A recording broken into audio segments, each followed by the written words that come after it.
తెలంగాణ ముఖ్యమంత్రి రేవంత్ రెడ్డి ఈ రోజు ఉస్మానియా యూనివర్సిటీకి వెళ్తున్నారు.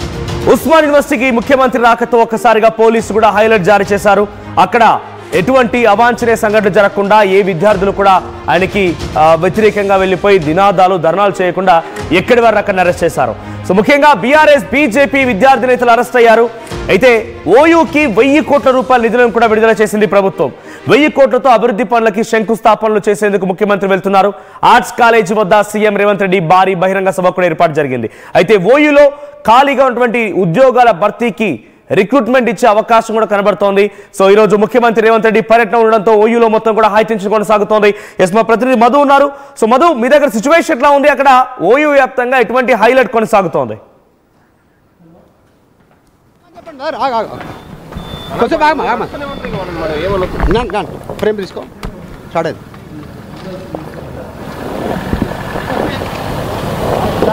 ఎగ్జాక్ట్లీ ఓయూకి ముఖ్యమంత్రి సెకండ్ టైం వస్తూ ఉన్నారు రేవంత్ రెడ్డి. 1000 కోట్లు గతంలోనే ఆల్రెడీ ఆగస్టులో వచ్చినప్పుడు అనౌన్స్మెంట్ చేశారు. ఉస్మానియా యూనివర్సిటీకి సంబంధించినటువంటి అభివృద్ధి కోసం, ఇక్కడ కొత్త బిల్డింగ్స్ కోసం, కొత్త హాస్టల్స్ కోసం వాటికి సంబంధించి అనౌన్స్మెంట్ చేశారు. ఆల్రెడీ కొద్దిసేపటి క్రితమే ప్రభుత్వం అధికారికంగా జీవో ఇష్యూ చేసింది. 1000 కోట్లను ఉస్మానియా యూనివర్సిటీకి సంబంధించినటువంటి అభివృద్ధి కోసం కేటాయించాలనేటువంటిది. పెద్ద ఎత్తున స్టూడెంట్స్ చేరుకున్నారు. దాంతోపాటు పాత హాస్టల్ బిల్డింగ్స్ని కూల్చి కొత్త హాస్టల్ బిల్డింగ్స్ కట్టించడము, తర్వాత వీటన్నిటిపైన కార్యక్రమం చేపడతా ఉన్నారు. చూస్తూ ఉన్నాం ఎన్ఎస్యుఐ, తర్వాత ఉస్మానియా యూనివర్సిటీకి సంబంధించినటువంటి పూర్వ విద్యార్థులు అంతా కూడా ఇక్కడికి రీచ్ అయ్యారు. మాట్లాడదాం వాళ్ళ మాటల్లో. అసలు ఏ సమస్యలు ఉన్నాయి ఉస్మానియా యూనివర్సిటీలో? ఇన్ని సంవత్సరాలు నిర్లక్ష్యానికి ఎందుకు గురైంది? ఇప్పుడు ప్రభుత్వం ఇంకా ఏం చేయాలనుకుంటున్నారు? ప్రస్తుతం ముఖ్యమంత్రి రేవంత్ రెడ్డి 1000 కోట్లు ప్రకటించారు. దాంతోపాటు ఇంకా ఇతర సమస్యలు ఉన్నాయా? ఏం చేయాలనేటువంటిది మాట్లాడదాం. ఇంకేమేమి సమస్యలు ఉన్నాయి దయాకర్ గారు? ఇవాళ ఉస్మానియా యూనివర్సిటీకి ముఖ్యమంత్రి రాకతోని ఉస్మానియా యూనివర్సిటీ ప్రపంచ దేశాలకు, ప్రపంచంలో ఉన్నటువంటి యూనివర్సిటీలకు పోటీగా ఈరోజు తయారు చేయాలనేది ముఖ్యమంత్రి గారి ఆలోచన. ఏది ఏమైనా ఈరోజు ముఖ్యమంత్రి గారు 1000 కోట్లు కేటాయించడం అనేది ఒక చాలా చారిత్రాత్మకం. 100 ఏళ్ల ఓయూను మరొక 100 ఏళ్ళు భావితరాలకు అందించి ఇక్కడ ఉస్మానియా యూనివర్సిటీలో చదువుతున్నటువంటి విద్యార్థులకు నాణ్యమైనటువంటి చదువుని, నాణ్యమైనటువంటి ఎడ్యుకేషన్ ఇచ్చి అక్కడ వాళ్ళకు విద్య, ఉపాధి, ఉద్యోగ అవకాశాలు పెంచడానికి ముఖ్యమంత్రి గారు గొప్ప ఆలోచన చేశారు. తెలంగాణ రాష్ట్రంలో, తెలుగు రాష్ట్రాలలో ఏ ముఖ్యమంత్రి చేయలేని కార్యక్రమాన్ని ఇవాళ ముఖ్యమంత్రి రేవంత్ రెడ్డి గారు చేశారు. కాబట్టి ఉస్మానియా యూనివర్సిటీ ఒక అదృష్టంగా ఇక్కడ చదివే విద్యార్థులకు ఒక బంగారు భవిష్యత్తు కోసం బాటలు వేశారు. ఏది ఏమైనా ఒక చారిత్రాత్మకం. గత పాలకులు 10 ఏళ్ల పాటు ఉస్మానియా యూనివర్సిటీని నిధులు, నియామకాలు లేక నిర్లక్ష్యం చేసి యూనివర్సిటీ అంధకారంలో నెట్టితే ఇవాళ ముఖ్యమంత్రి రేవంత్ రెడ్డి గారు వచ్చిన తర్వాత ఇవాళ ఉస్మానియా యూనివర్సిటీకి ఒక వెలుగులు నింపారు ఇవాళ. కాబట్టి 1000 కోట్ల అభివృద్ధితోనే ఒక ప్రణాళికలు చేసి రెండవసారి ముఖ్యమంత్రి గారు వచ్చి ఇవాళ అనౌన్స్ చేయబోతా ఉన్నారు. ఏది ఏమైనా ఉస్మానియా యూనివర్సిటీ దశాదిశను మారే విధంగా ముఖ్యమంత్రి ప్లాన్ చేశారు.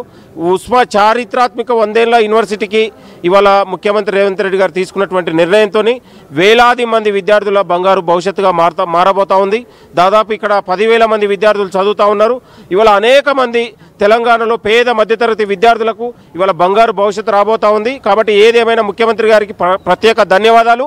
విద్యార్థి లోకం, అధ్యాపకుల లోకం, తెలంగాణ సమాజం మొత్తం కూడా ముఖ్యమంత్రి గారు తీసుకున్న నిర్ణయాన్ని స్వాగతం పలుకుతా ఉన్నారు. చప్పట్లతో హర్షధ్వనాలు పలుకుతా ఉన్నారు. ఇది ఒక చాలా ప్రత్యేక రాష్ట్రం కోసమే వేదిక అయింది ఉస్మానియా యూనివర్సిటీ. అప్పటి నుంచి ఇప్పటి వరకు ఏమేమి సమస్యలు ఉన్నాయి? పెచ్చులుడే బిల్డింగ్స్, పురుగుల అన్నము, నీళ్ల ప్రాబ్లము, అనేక తెలంగాణ ఉద్యమాలతో పాటు అస్తిత్వ ఉద్యమాలకు, అనేక ఉన్నటువంటి విప్లవ ఉద్యమాలకు పోరాటంగా మారినటువంటి ఉస్మానియా యూనివర్సిటీ ఇవాళ తెలంగాణ నినాదానికి పునాదైనటువంటి ఉస్మానియా యూనివర్సిటీని గత పాలకులు కేసీఆర్ ముఖ్యమంత్రిగా ఉండి 10 ఏళ్ల పాటు యూనివర్సిటీని పట్టించుకోలేదు.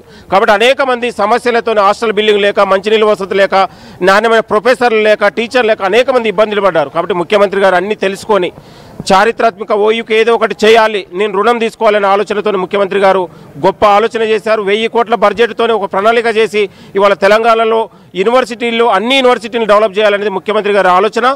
ఏది ఏమైనా తెలంగాణ చరిత్రలో ముఖ్యమంత్రి గారు ఒక చరిత్రలో నిలిచిపోతా ఉన్నారు. ఇది గొప్ప విషయం. విద్యార్థి లోకం స్వాగతిస్తూ ఉంది. Thank you.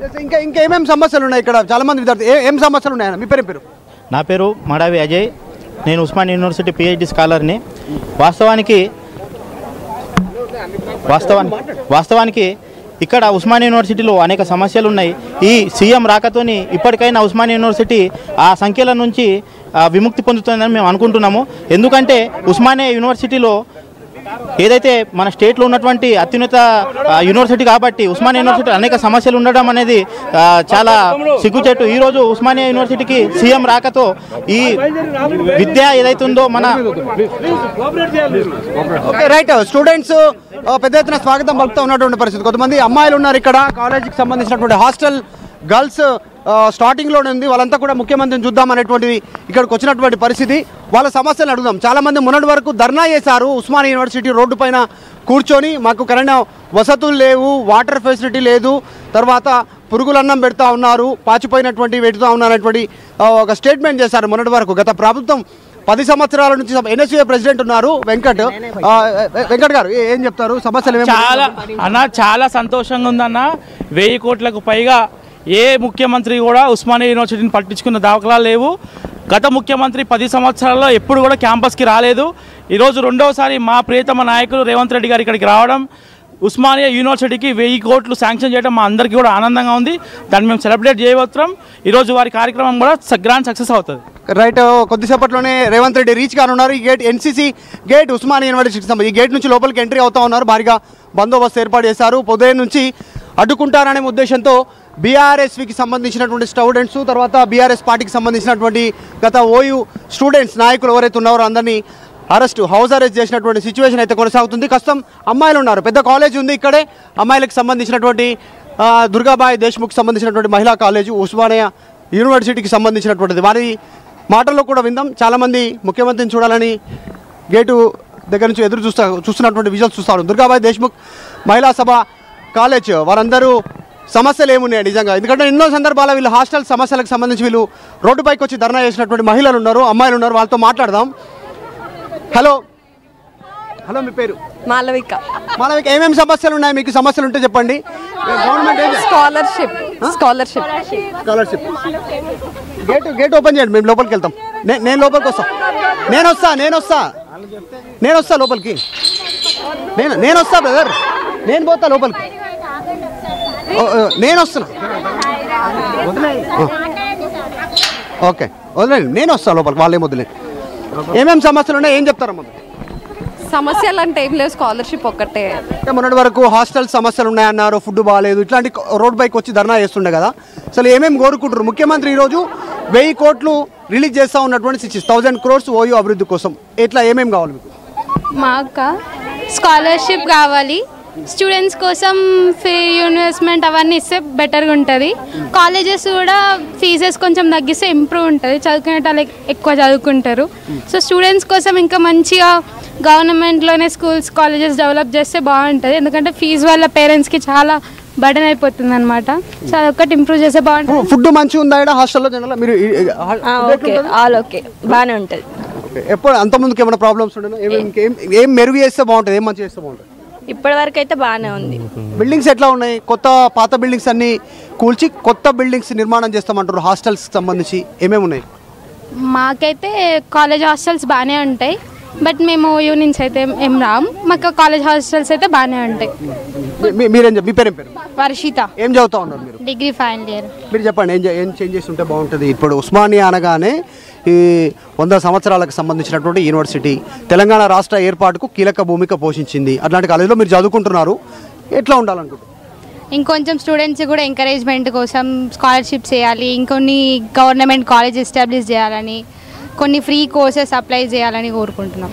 జాబ్స్ ఇంప్రూవ్మెంట్ కూడా ఎక్కువ ఉంటే బాగుంటుంది.